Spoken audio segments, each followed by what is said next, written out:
como muchos ya hemos hablado durante una práctica sobre crisis hipertensivas, en alguna de nuestras prácticas, es un tema importante porque se lo van a ocupar al diario vivir prácticamente como médicos. Para ustedes, ¿qué es una crisis hipertensiva? Quando os ângulos estão arriba de 160 por 90 por... Ya. ¿Qué más? Quando ele apresenta signos e sintomas como dolor de cabeça, como outros signos como também vômito, visão borrosa. Exacto, muy bien. Entonces, vamos a tener a pacientes que están con la presión alta, independientemente de los valores, pero que tengan signos y síntomas por esto. ¿Ya? El paciente tiene que presentar signos y síntomas de acuerdo a la presión que vaya en aumento. ¿Ya? Porque sabemos que hay pacientes que presentan presiones 200, 110 y están sin ningún signo y síntomas. Eso no es una crisis hipertensiva. Por más de que el paciente esté con presión alta y está sin ningún signo y síntoma, no es una crisis hipertensiva. Por tanto, no se lo medica de forma urgente. ¿Ya?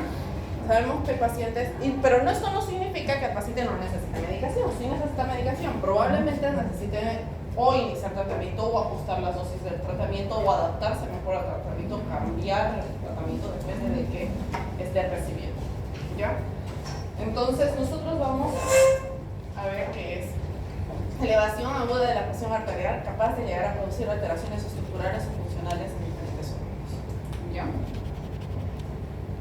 Como fisiopatología, obviamente hay incremento de la resistencia sistémica vascular, ¿cierto? Hay descenso de los niveles de las sustancias vasoactivas, aumenta la natriuresis.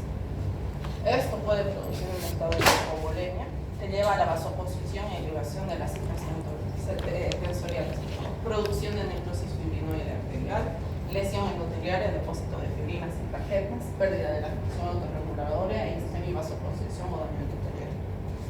Cuando ya estamos viendo que hay pérdida de la función autorreguladora, es normalmente donde empiezan a presentarse los signos y síntomas. O sea, el paciente ya no está tolerando que esa presión esté tan elevada. Puede causar isquemia, ¿no es cierto? Endotelial. Nosotros podemos tener la mayor afección en el sistema nervioso central, cardiovascular y riñón, ¿no es cierto? En el sistema nervioso central vamos a tener signos y síntomas, como dijeron sus compañeras, visión borrosa, cefaleas, diplopía. A veces los pacientes se tornan disártricos, pero no significa que están haciendo un evento vascular. Aparato cardiovascular pueden estar presentando palpitaciones, dolor precordial y en el peor caso isquemia. Y en el riñón, las fallas renales, la que es más inminente, es más lenta, pero normalmente es la que presenta peor, se podría decir, se lleva la peor parte porque normalmente ya es definitiva. Y los pacientes llegan a tener fallas renales crónicas con probable tratamiento de terapia de reemplazo renal. Pero nosotros necesitamos clasificar, ¿ya? Las crisis hipertensivas. Las vamos a clasificar en urgencias y emergencias. Y esto no es solo algo didáctico para clasificar una crisis hipertensiva, sino porque también necesitamos saber cómo vamos a hacer el tratamiento de una crisis hipertensiva. En una urgencia se eleva la presión, pero no hay disfunción de los órganos ya. O sea, el paciente está con presión alta, tiene los signos y síntomas que ya mencionamos, muchas veces van a tener vómitos, muchas veces van a tener el dolor tipo precordial, pero que no significa que el paciente se esté infartando, la cefalea, visión borrosa. Estos pacientes, tengan en claro, se los trata de una forma más lenta, paulatina. Se va a tener que buscar la causa por la cual esté siendo una urgencia hipertensiva y más se va a tratar la causa que remitir los signos y síntomas. ¿Ya? En una emergencia hay elevación de la presión arterial, el paciente tiene signos y síntomas, pero ya hay lesión de un órgano. Entonces, si vamos a tener afección del sistema nervioso central, normalmente el paciente va a tener alguna lesión isquémica o hemorrágica. La más frecuente son los pacientes cerebrovasculares hemorrágicos, pero ya los pacientes van a tener signos y síntomas de esto. ¿Cuáles serían?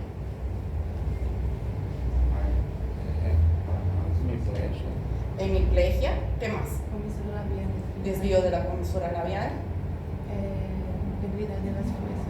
Ujú. Los pacientes están anisocóricos, ¿qué más? Convulsión.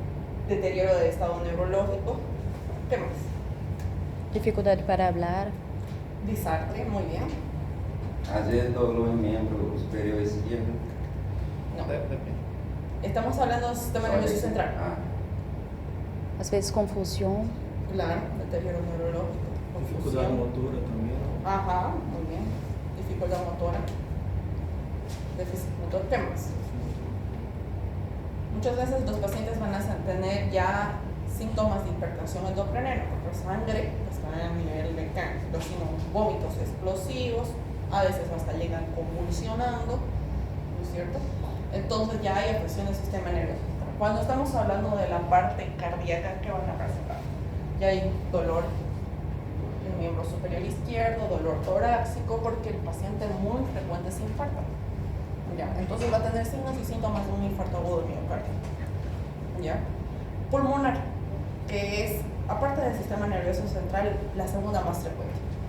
¿Qué van a presentar? No tengan miedo. Edema agudo del pulmón. Signos y síntomas de un edema agudo del pulmón, ¿qué es? Tos. Pero hay una característica: Estertor. estertores. Van a tener estertores, dificultad respiratoria, tos, pero no nos olvidemos que van a tener expectoración asalmonelada. A diferencia de los tuberculosis, es un hemoptisis. Y los pacientes con neumonía normalmente son expectoraciones desde blanca, amarillento, verdosa, pero esta es asalmonelada, ¿cierto? Como si estuvieran expectorando y inspectoran así el color de la mochila de la doctora, rosadito, asalmonelado. Entonces, no es lo mismo porque se confunden mucho con una hemoptisis. Una hemoptisis, coágulo de sangre. No es lo mismo que hematemesis tampoco, porque hematemesis es que el paciente tiene ganas de vomitar y vomita sangre. Eso es una hematemesis. Tose, ¡pah! Hemoptisis. Pero el paciente con edema agudo del pulmón es espuma, así como cuando es todo, y es con color así rosadito, salmonelado. Es característica de un edema agudo del pulmón. Después los pacientes van a presentar algún daño a nivel ocular, que es la segunda más frecuente. Presentan infartos a nivel ocular. El paciente presenta hemianopsia, disminución del campo visual, sería la otra más frecuente. En el último de los casos, riñón, ¿no? Y en riñón normalmente los signos y síntomas son que el paciente se torna oligoanúrico, lo van a ver en anasarca, ¿no? Entonces ya ahí vamos a ver que hay un fallo secundario, una crisis hipertensiva. En las emergencias las presiones arteriales pueden estar con una diastólica arriba de 120, una sistólica arriba de 180. Ya vamos a ver que hay lesión de órganos diana, y en las urgencias puede estar arriba de 180 de la diastólica. La sistólica puede estar aún más, pero no hay lesión de órgano diana, como repetimos, ¿no? Y la diferencia: una urgencia, la presión arterial está elevada sin lesión de órgano diana, no pone en riesgo la vida del paciente, se trata a lo largo de varias horas o días y se trata generalmente con fármacos biológicos, ¿ya? Es por eso que la dividimos así didácticamente. En cambio, la emergencia, si hay lesiones de órgano diana, como ya mencionamos ahorita, habitualmente ponen en riesgo la vida del paciente porque se está infartando, está haciendo accidentes cerebrovasculares, está haciendo insuficiencia respiratoria que le puede llevar hipoxia, paro, ya saben, ¿no? El edema generalizado de la nasarca también puede llevar a que no hayan complicado el resto de los órganos, puede llevar incluso a edema agudo del pulmón si es que llega a afectar esa nasarca. Obviamente el tratamiento es de forma inmediata. Dentro de la primera hora de que nosotros lo lleguemos a ver al paciente y diagnostiquemos que es una emergencia hipertensiva. Y normalmente el tratamiento es novedoso. Obviamente pensamos que sea más rápido, ¿cierto?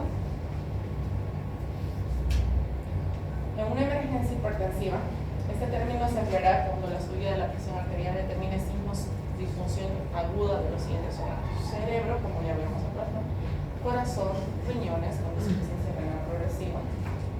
En las alteraciones neurológicas, como ya habíamos mencionado, cefalea, alteración del estado de la conciencia, puede estar focalizado el tiene el fondo de ojo alterado, con exudados, hemorragia, papiledema. Cardiovasculares, hay angina, disnea, ortopnea, tos, renales, oligonuria, anuria, y muy frecuente. Y seguro que me han llevado las emergencias del embarazo. Aumento de la presión arterial. En una embarazada es una emergencia hipertensiva, no es una urgencia. ¿Ya? Por tanto, podemos tener preeclampsia y eclampsia. ¿Cuál es la diferencia de la una de la otra? Hayan llevado. No levamos. Están llevados. Vamos a levar ahora. Ya. Preeclampsia es subida de la presión arterial del paciente con signos y síntomas. Ya hay lesión de órgano renal, pero normalmente las pacientes vienen inanasar, con edema en miembros inferiores. La falla renal es la más inminente en las embarazadas. Presentan proteinuria, nitritos en orina, ¿ya? Pero la diferencia es que en la eclampsia la paciente ya presenta alteraciones neurológicas, normalmente vienen convulsionando, ¿ya? Ambas se tratan rápido, porque una puede desencadenar la otra. Y aquí sabemos que estamos hablando de dos vidas, no una. Entonces, por eso son emergencias hipertensivas, ¿ya? Son dos vidas, no una. Entonces, necesitamos empezar a tratar rápido. Obviamente vamos a hacer examen físico, ideal hacerle fondo de ojo, obviamente no vamos a poder hacer muchas veces. En cardiovascular vamos a hacer un electrocardiograma para ver, yo supongo que en cardio ya han llevado el soplo positivo, cuando las crisis hipertensivas son altas. ¿Lo han llevado? Sí, doctora, pero no recuerdo. No acuerdo. Van a ver así. En derivaciones, en D1, D2 y D3 normalmente van a ver onda P y van a ver así más o menos FURS. ¿Ya? Normalmente son pacientes hipertensos crónicos, ya está afectado. Además vamos a buscar signos de isquemia, ¿no? Porque probablemente se puede estar infartando. Supra, ST e infra-ST, porque queremos las formas agudas, no crónicas o subagudas. Entonces, vamos a buscar este tipo de alteraciones en el electrocardiograma. Neurológico, como ya habíamos hablado, si tiene déficit motor, disfagia, vómitos explosivos que estén haciendo pensar en un signo de renal, y laboratorialmente, porque voy a buscar falla renal, voy a buscar si está haciendo falla hepática, porque si es congestivo, probablemente ya está haciendo falla hepática. Voy a buscar la coagulación, voy a buscar un hemograma porque puede ser secundario a un proceso infeccioso, esta crisis hipertensiva o independientemente, ¿no? En tórax, obviamente, lo que vamos a descartar es el edema agudo de pulmón o el ensanchamiento del mediastino para ver y descartar un aneurisma de aorta. Porque van a ver que cuando tenemos aneurisma de aorta es un caso especial en crisis hipertensivas, que hay que saber tratar, ¿ya? En la tomografía vamos a descartar si hay edema en el cráneo, ¿no? Hemorragias o infartos. Entonces, lo primero que vamos a ver es que vamos a ver hemodinámicamente y vamos a ver los laboratorios y en imagen vamos a buscarlos. Hay que buscar o ver la etiología de la enfermedad. Si es una hipertensión arterial maltratada, si es una enfermedad renal, si hay enfermedades hipertensivas gravídicas, síndrome de exceso de catecolaminas, traumas, tumores cerebrales, supresión brusca de los tratamientos o beta-bloqueadores, ¿no? El tratamiento con alfa-metil-dopa, los beta-bloqueadores son los que más hacen rebote para los pacientes. Ahora, ¿cómo vamos a empezar a tratar? Cuando tenemos un paciente con crisis hipertensiva, y vamos a ver los pacientes también con infarto agudo de miocardio, los vamos a ver muy ansiosos, porque van a tener signos y síntomas que están comprometiendo su vida. Signos y síntomas. Muchas veces, una urgencia hipertensiva, tratando la ansiedad, va a empezar a disminuir la presión arterial. ¿Ya? Entonces, nosotros necesitamos tratar la ansiedad muchas veces antes de empezar a tratar la misma presión arterial. Y lo mismo va a pasar en el infarto agudo de miocardio, porque con el dolor que vienen los pacientes con infarto, muchas veces tratando el dolor y esa ansiedad vamos a mejorar al paciente. ¿Ya? Pero la AJA también me va va a tener y me da una pauta para el tratamiento. Y es algo que tenemos que tenerlo en mente y por favor no se lo borren nunca en su vida. Nunca, pero nunca, excepto una vez, uno de los casos es el caso especial que les acabo de mencionar, que lleven a un paciente en crisis hipertensiva a cifras tensionales normales. Nunca, ¿me están entendiendo? Nunca un paciente de crisis hipertensiva vas a llevarlo a que tenga presiones normales. Si lo llevas a una presión arterial normal, vas a causar infarto cerebral.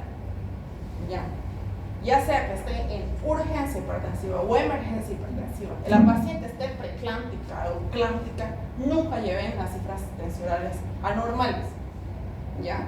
Si fuera un paciente que esté con una crisis o una urgencia hipertensiva, el flujo sanguíneo al cerebro es altísimo con una hipertensión arterial. Si ustedes lo llevan a presiones arteriales normales, el flujo arterial va a bajar y el cerebro va a colapsar. ¿Y qué causa? Isquemia, lamentablemente. Si es una gravídica, el flujo a la arteria uterina es alto, al cerebro es alto. Si le bajan de golpe esa presión, no va a llegar el flujo arterial que estaba llegando y causa isquemia a ese nivel y el bebé muere. Sí, y aparte le vas a causar una acidez de la mamá. Entonces, no, excepto si hay una lesión en la aorta, aneurismas de aorta. Es la única vez que vamos a llevar al paciente a cifras tensionales normales o bajas, porque el flujo en la aorta es tan alto, el flujo que está yendo, que podemos hacer que la aorta se empiece a diseccionar. ¿Ya? Es la única vez. Y es riesgo-beneficio, ¿no? Riesgo-beneficio, normalmente el paciente está monitorizado en terapia intensiva y uno va a ir viendo si va teniendo deterioro o va viendo alteraciones en el habla, entonces vas a subir las cifras tensionales. ¿Ya? Normalmente vamos a bajar en porcentajes las cifras tensionales. Nunca vamos a llevar a que el paciente esté en presiones arteriales normales, porque casi las crisis hipertensivas son pacientes que soportan altas, que normalmente viven con presiones arteriales altas. Incluso vas a llevar a que tengan signos y síntomas o alteraciones de los estados de conciencia y cerebral, y en el peor de los casos causas un infarto o una isquemia cerebral. También puedes causar infartos al miocardio. ¿Ya? Entonces nunca vamos a llevar a cifras tensionales normales a estos pacientes. Repito, ¿qué es lo que pasa al diario? Es que en los centros de salud diario los ven con 200, 120, lo medican hasta más no poder con antihipertensivos, al hospital nos llevan 90, 50 y el paciente ya hizo su isquemia.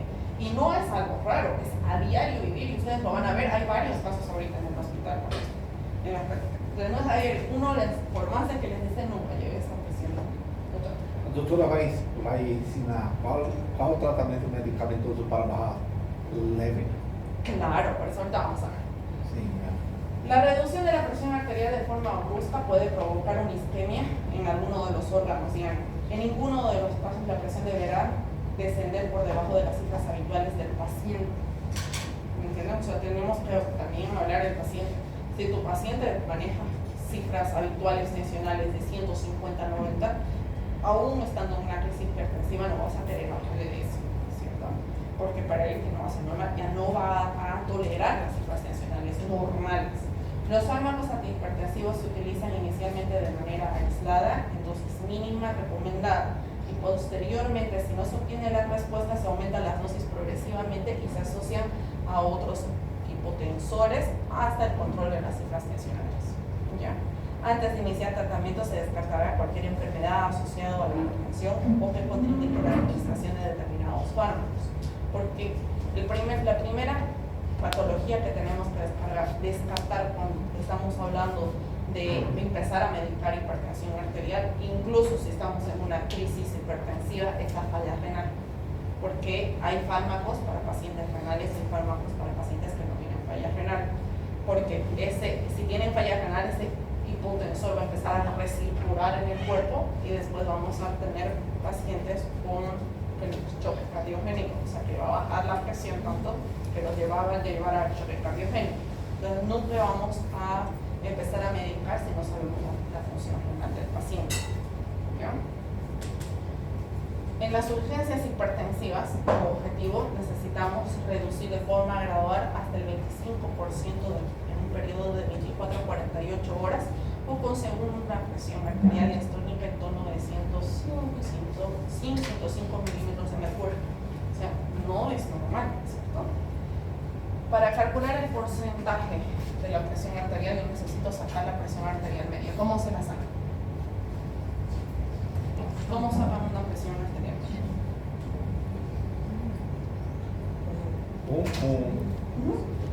Haciendo un mapa, doutora? Resistência vascular periférica para Dividido por... Não.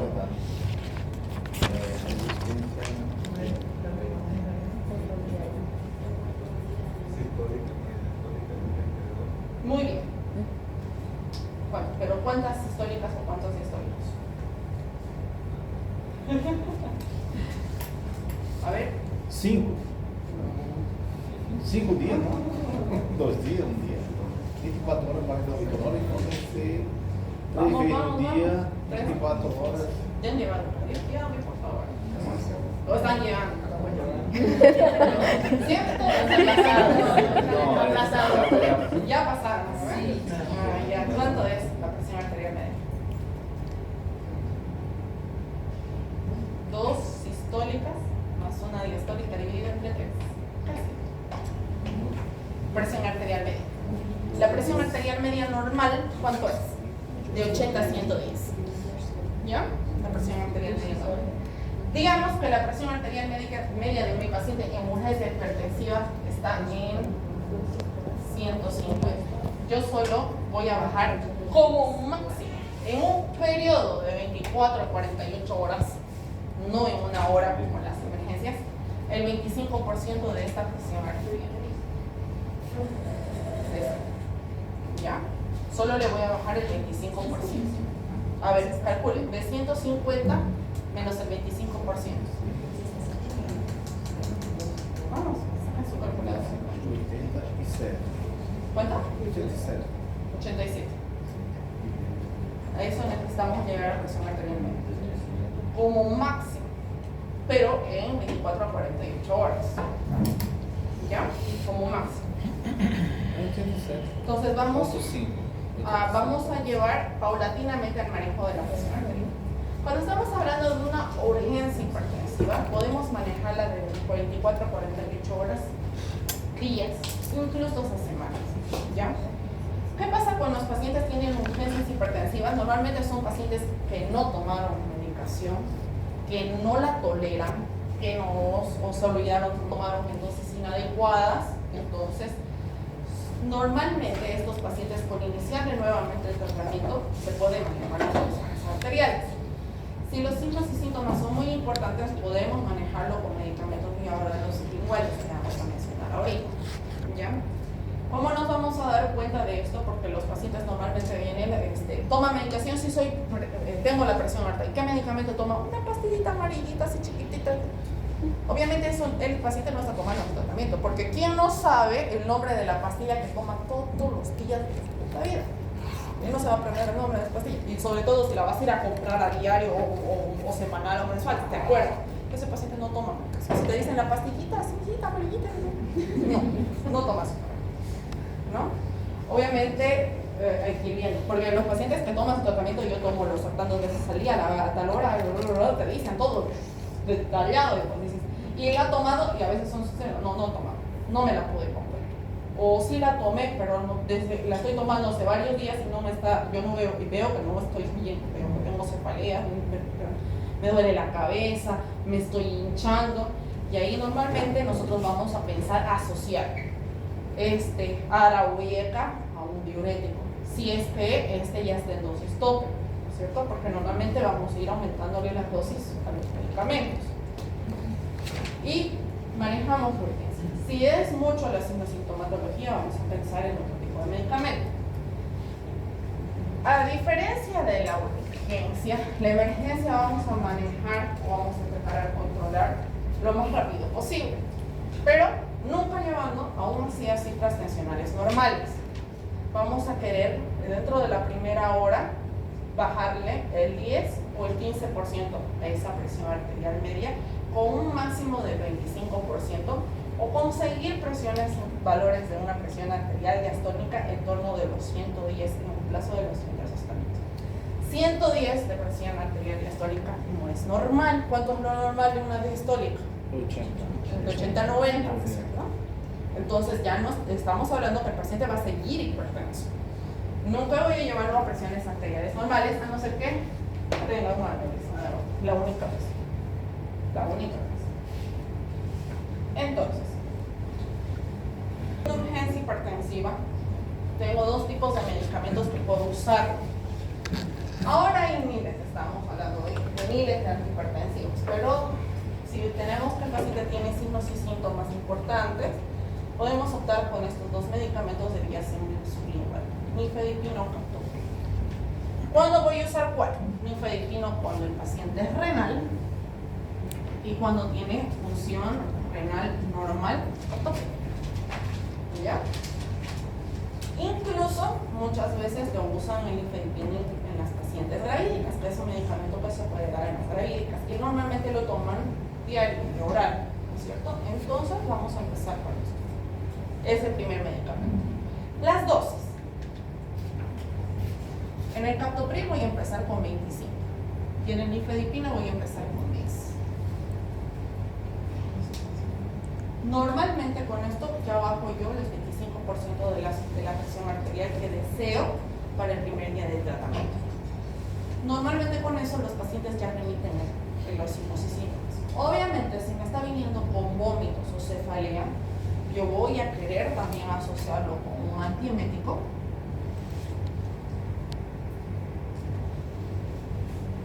y un analgésico. Aquí sí podemos darles AINES. Sí podemos darles AINES, ¿ya? Cosa que no se puede en los infartos. Podemos darles AINES. Si vemos que con esto no controlamos una presión arterial, muchas veces los pacientes están ansiosos, podemos darle algún ansiolítico, se le puede dar. Y vamos a controlar. ¿Ya? A diferencia de las emergencias hipertensivas, nuestro control va a ser a la hora, pero no voy a volver a medicar. Y a las 2 horas voy a volver a hacer un control después de yo haberle hecho pasar los vómitos, el dolor, la ansiedad al paciente, viendo que ya tengo 2 horas de efecto del tratamiento antihipertensivo y valor.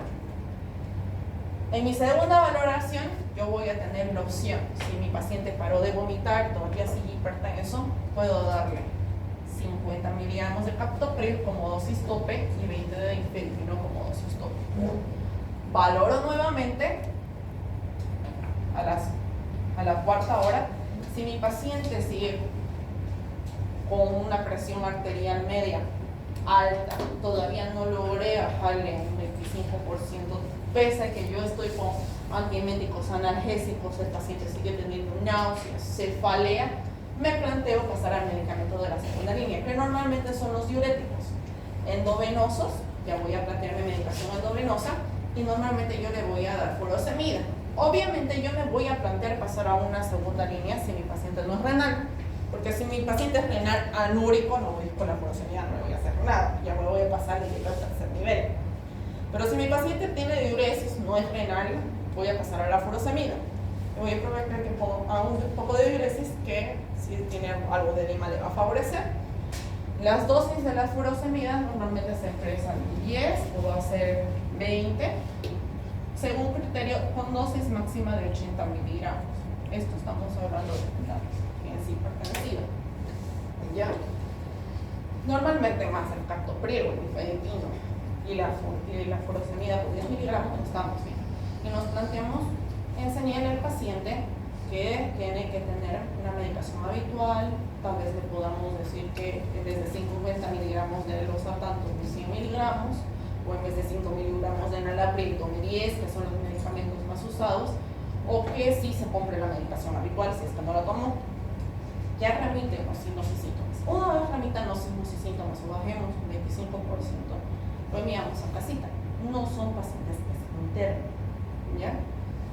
Pero si aún así vamos a enero, manejan cifras tensionales altas, siguen con signos y síntomas pese a los medicamentos que le administramos, podemos hacer como tercera opción la beta-lorina endovenosa, ¿ya?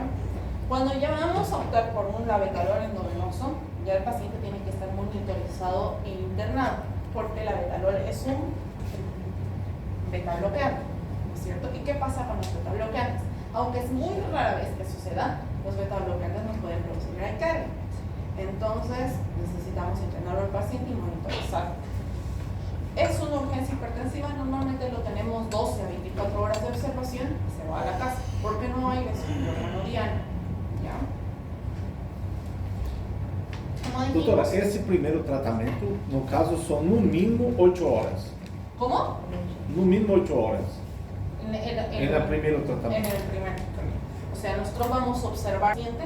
Si ya va mejorando, lo mandamos a casa. Si pese a eso, no hay mejor ingresar el paciente. Então, nunca em primeira instância colocar direto. Não. Em Não. primeiro não. No. Porque eu sou hipertensivo, hipertenso no caso, e acontece de estar com cifras altas, quando eu tomo captopril, barra e a diastólica permanece alta. Y eso me pasa mucho más mal. Pero dijimos que normalmente podemos tener diastólicas altas, ¿cierto? Sí. Nos permite una diastólica hasta entre 100 y 110. Sim. Sí, E quando barramos as sistólicas, sabe, se fica com essa, se fica com, vamos lá, colocar número, não é isso? Se estou com 150 no caso, e barra para 140 e a 110 continua, aí me passa muito mal. Ajá. Pero si sigue con signos y síntomas, se puede empezar a escalonar el tratamiento.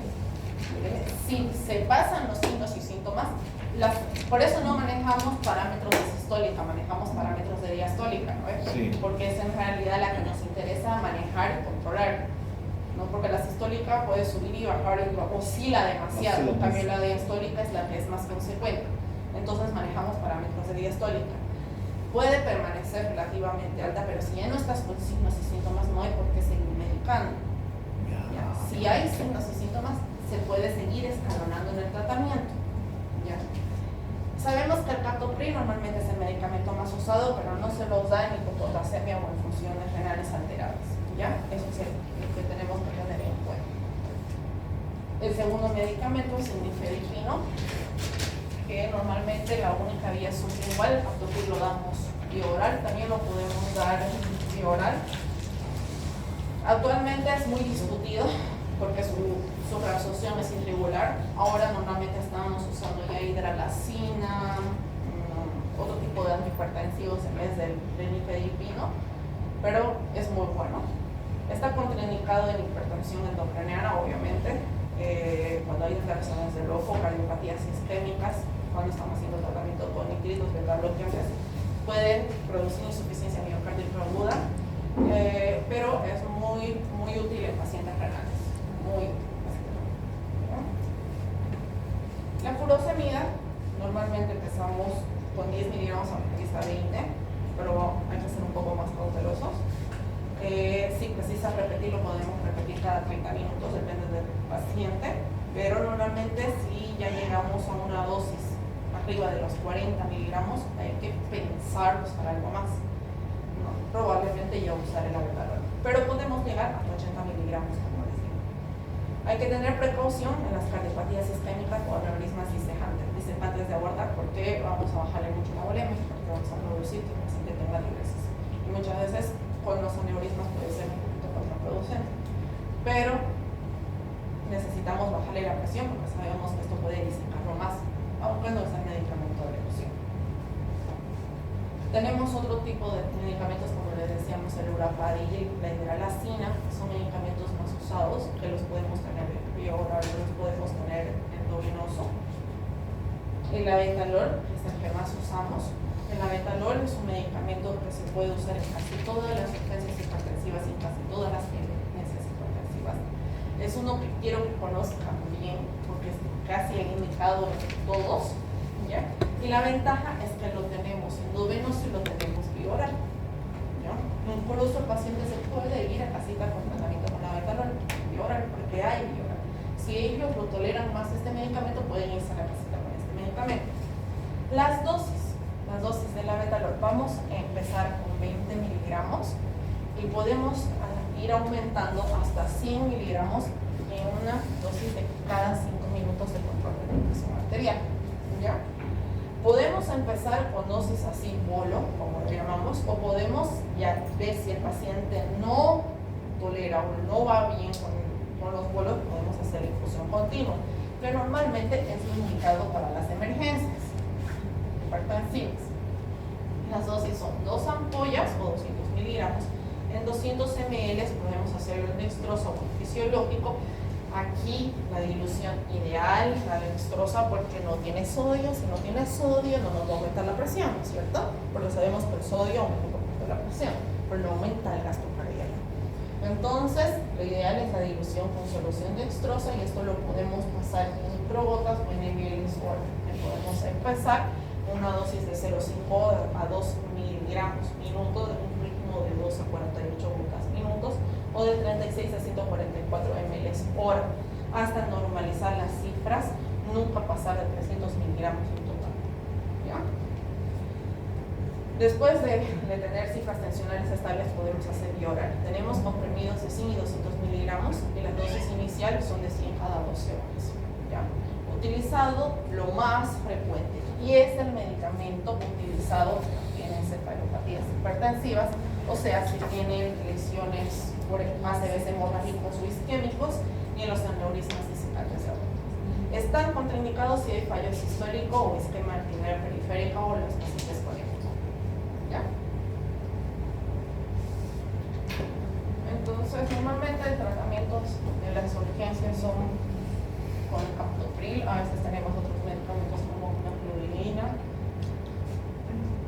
tenemos el nicardipino, que ya es un poquito más nuevo que el nifedipino, el betalol, o podemos hacer también atenolol como otro medicamento. Las crisis hipertensivas tipo emergencias, necesitamos controlarlo dentro de la primera hora, luego necesitamos mantener cifras tensionales estables en las próximas 2 o 6 horas, con presiones sistólicas entre 60 y 100 y una diastólica en 110. Nuevamente, como me comentaba su compañero, vamos a ver que la diastólica nunca va a llegar a cifras tensionales normales, ¿cierto? La reducción gradual dentro de la presión arterial normal en 24 a 48 horas. O sea, dentro de la primera hora bajamos un porcentaje adecuado, pero podemos llevar a cifras tensionales normales después de 24, o sea, en un transcurso de 24 a 48 horas. Nunca de mucho.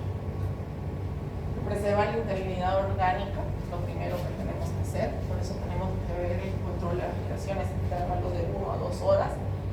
El criterio de ingreso hospitalario es que necesitemos de cuidados intensivos, necesitamos monitorizar al paciente, canalizar vía periférica, aunque hay medicamentos que necesitan la vía central. Valoración horaria a nivel de conciencia, sondaje vesical, porque normalmente vamos a manejarlos con diuréticos y otras medidas de tipo de inmunodeficiencia. El tratamiento recomendado para las crisis hipertensivas. Si tenemos edema agudo de pulmón, normalmente va un nitrito, el de elección o el más usado es el nitroproceto, más un diurético, ¿ya?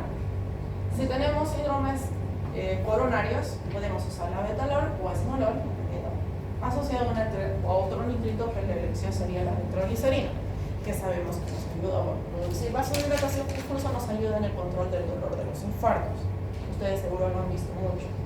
Encefalopatías hipertensivas, otra elección sería la betalol, podemos usar nicardipino.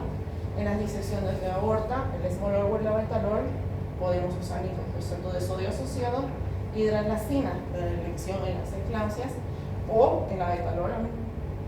Ahí va a ser muy bien en la betalol, que es el más usado y ahorita lo estamos usando mucho en la maternidad. Y el nicardipino y el verapamido tenemos crisis hipertensivas con fallo renal. Que también podemos usar otro medicamento muy usado en ellos, sería podemos usar la betalol, no afecta a la falla renal. Podemos usar nitroglicerina, no afecta el cuello renal, pero siempre cuando el paciente esté monitorizado. ¿Ya? Nitroprusato de sodio. El nitroprusato de sodio vemos que el tiempo de acción es inmediato, con una duración en sistema de 1 a 2 minutos. Los efectos adversos son náuseas, vómitos, podemos intoxicarlo, podemos causarle calambres y aforesis. La nitroglicerina es otro vasodilatador. Este actúa un poquito más lento, entre 2 a 5 minutos. La duración del cuerpo es de 5 a 10 minutos. Produce cefaleas, vómitos, podemos causarlo metemorfina. El aprilato es otro medicamento que podemos usar. Su duración un poquito más lenta, de 15 a 30 minutos. Dura más en el sistema, de 6 a 12 horas. Y su respuesta es variable. Normalmente es náuseas y vómitos igual que nosotros. Tenemos otro como el micaripino y la hidralazina, que el tiempo de acción es el mismo que el aprilato. El abetalol, el tiempo de acción es de 5 a 10 minutos. Produce náuseas, vómitos, broncoespasmo, bloqueo cardíaco y ototatismo. Pero normalmente van a ver que siempre va a ser de elección en mayoría de los casos. Y el esmolol actúa más rápido, claro, dura menos tiempo en el cuerpo, pero está contraindicado en los pacientes que tengan bloqueos auriculoventriculares y insuficiencia cardíaca que tengan broncoespasmo. Un poquito de la descripción. Ahora, nosotros en las crisis hipertensivas tipo emergencia tenemos situaciones especiales. Los pacientes con encefalopatías hipertensivas vengan con hemorragia o isquemia normal. Cualquier paciente neurológico, ya sea hemorragia o isquemia, necesitamos cifras tensionales altas. En ellos necesitamos mantener presiones arteriales medias entre 90 y 120. ¿Ya? Siempre. Es en los que vamos a disminuir la presión arterial en porcentajes menores. ¿Ya? Es un caso especial porque necesitamos un flujo de sangre arterial alto a estas áreas donde el paciente está lesionado. Si tengo un paciente, esta es una isquemia, no sé si la van a ver. Así está la isquemia de este paciente. ¿Ya? Cuando nosotros tenemos áreas de isquemias alrededor de la lesión, vamos a ver lo que nosotros hablamos, áreas de penumbras. Si es hemorragia, ya se está haciendo una hematomasudral, igual vamos a ver áreas de penumbras. ¿Ya? El área de penumbra es el área de contención de la lesión, ya sea hemorragia o isquemia, lo contiene, o sea, evita que esto vaya aumentando. Que si bajamos la presión arterial media debajo de 90, no va a haber flujo sanguíneo al área de penumbra. Entonces no va a haber esta área. La lesión puede seguir aumentando. ¿Ya? Por más de que la causante sea la presión arterial alta, ya no podemos llevar a cifras tensionales normales a este paciente, ni siquiera las 24 o 48 horas como hablamos antes. Por eso es caso especial, porque necesitamos reforzar.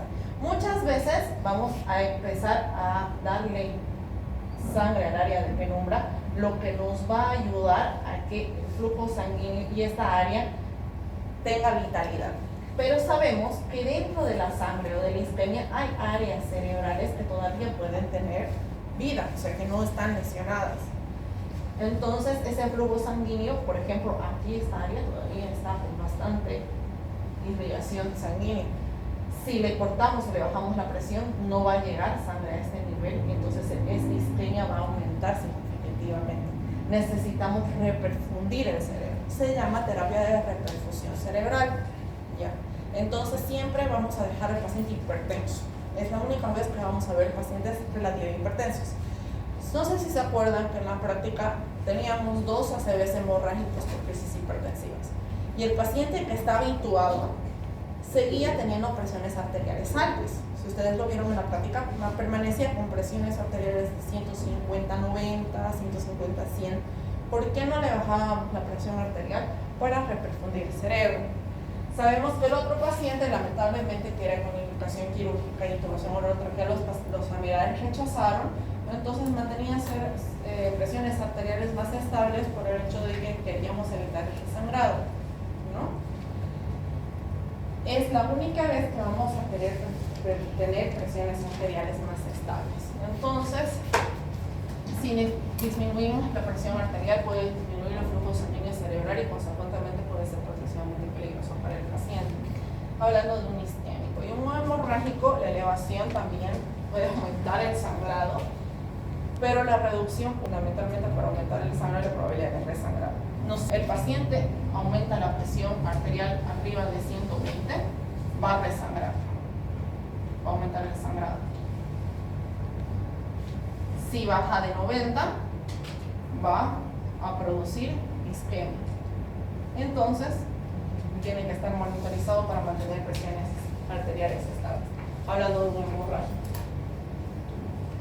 Normalmente el medicamento en ambos casos de elección es el para mantener cifras tensionales estables.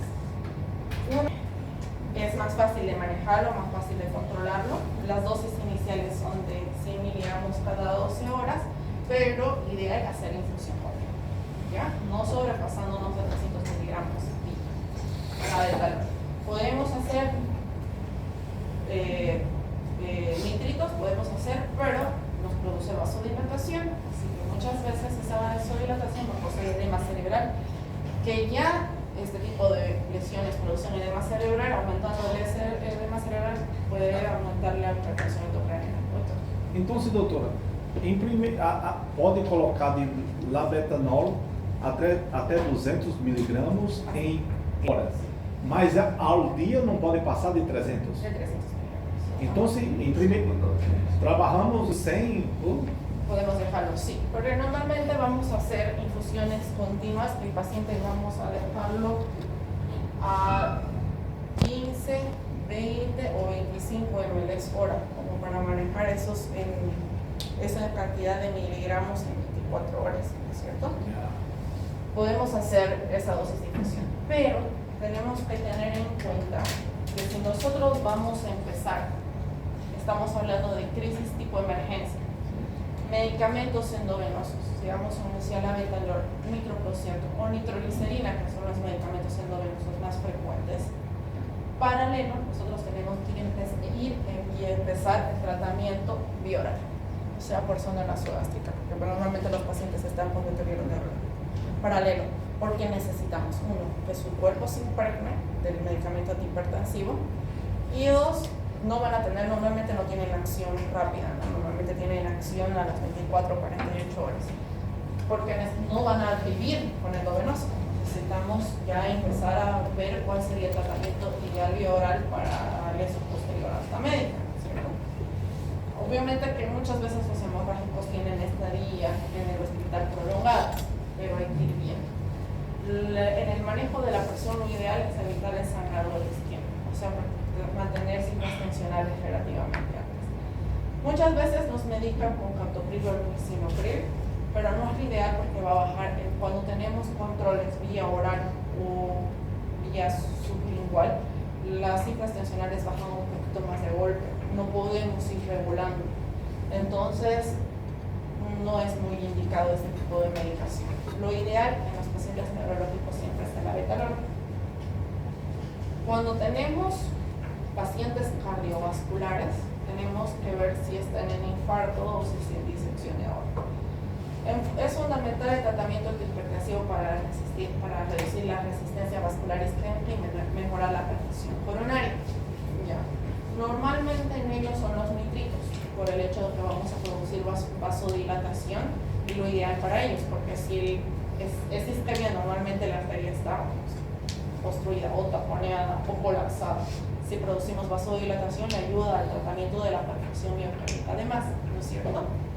En las disecciones de aorta dijimos que necesitamos ya presiones arteriales bajas, con un porcentaje de control más rápido, y normalmente las llevamos a cifras tensionales normales, y muchas veces se necesita, si ya está con disección, ya hay disección, no solo el aneurisma, necesitamos cifras tensionales altas. Sí nos ha pasado, nuestros pacientes han hecho, o sea, a veces químicos han hecho. La ventaja de cuando hacen en el el hospital uno los puede controlar, se puede controlar la lesión un poquito mejor. Muchas veces quedamos secuelas, pero lamentablemente si se diseca esa aorta es entrar a quirófano y el 90% de las veces no se la puede reconstruir. Entonces el paciente fallece incluso en camino a quirófano. Entonces es mejor que el paciente luego nos haga terapias motoras que se diseque esa aorta. Por eso es la única vez que vamos a correr el riesgo, ¿ya? La única vez. En aneurismas, o si ya se está disecando, van a ser cifras tensionales un poquito más bajas de las habituales. La única vez. Es lo que decimos. Edema agudo de pulmón. Normalmente, cuando estamos hablando de edema agudo de pulmón, vamos a asociar nitrocruciato, nitroglicerina más un diurético. ¿Podemos manejarlo solo con diuréticos? Sí, pero no va muchas veces bien. En esta oportunidad necesitamos utilizar fármacos que disminuyan la precarga y la poscarga.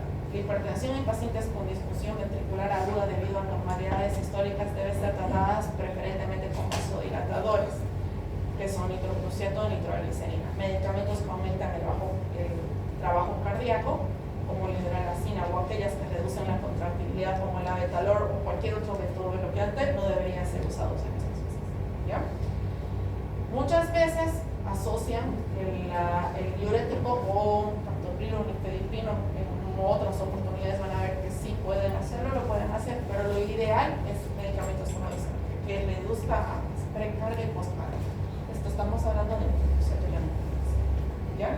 Entonces va a ser diurético más un vasodilatador normalmente. Otros casos especiales son los renales.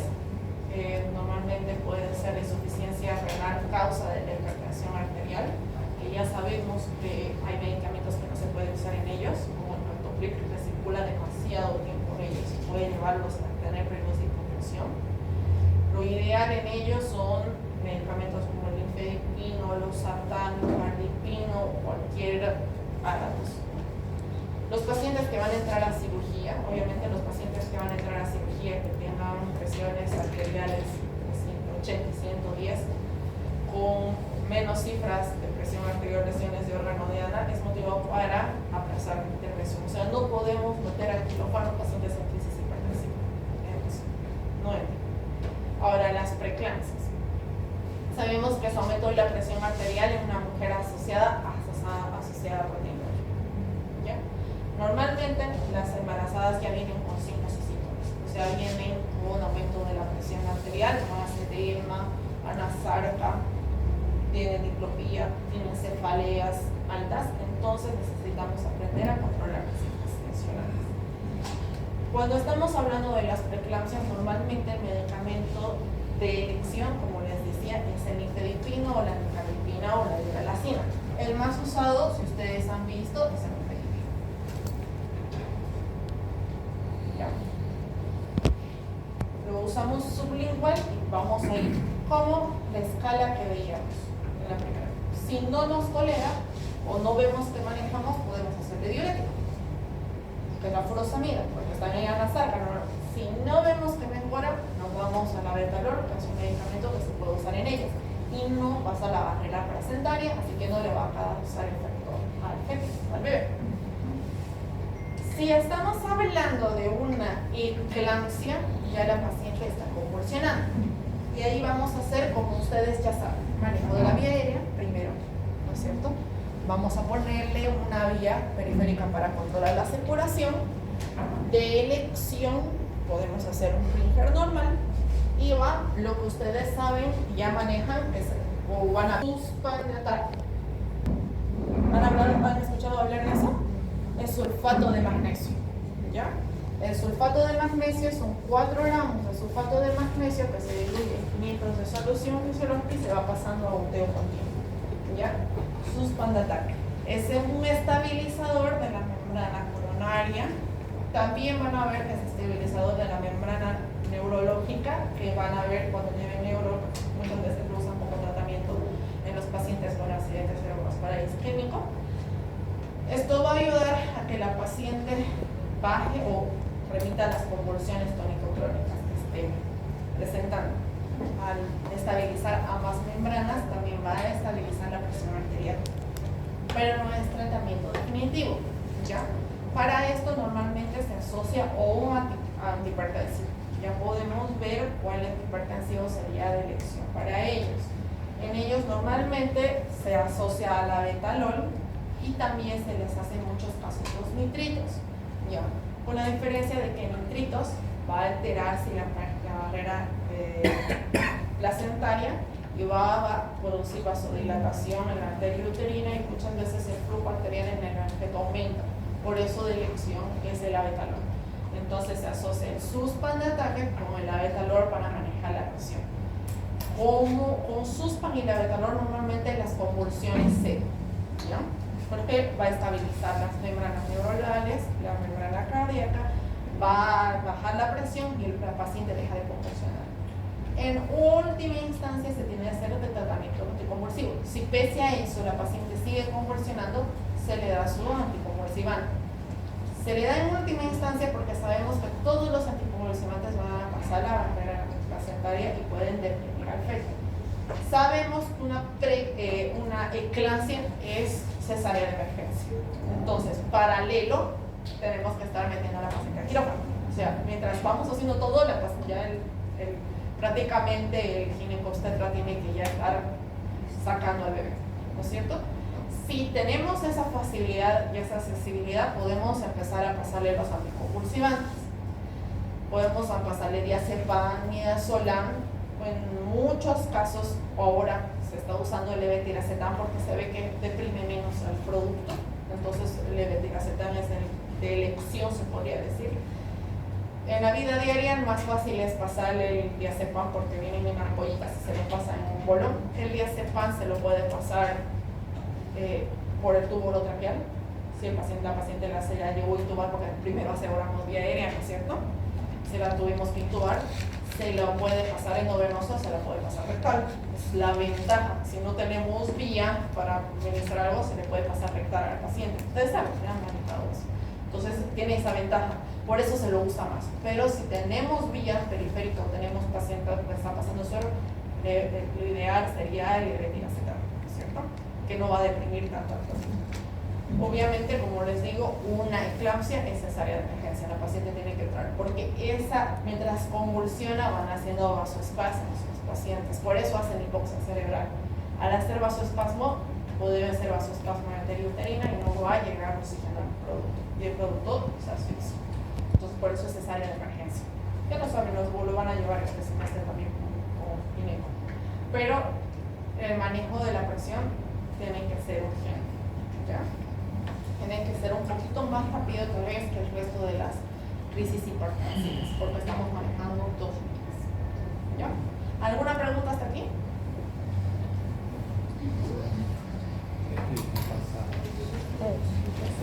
Ya lo han ido viendo en las prácticas, o lo vamos a ir viendo. Es una de las patologías más frecuentes.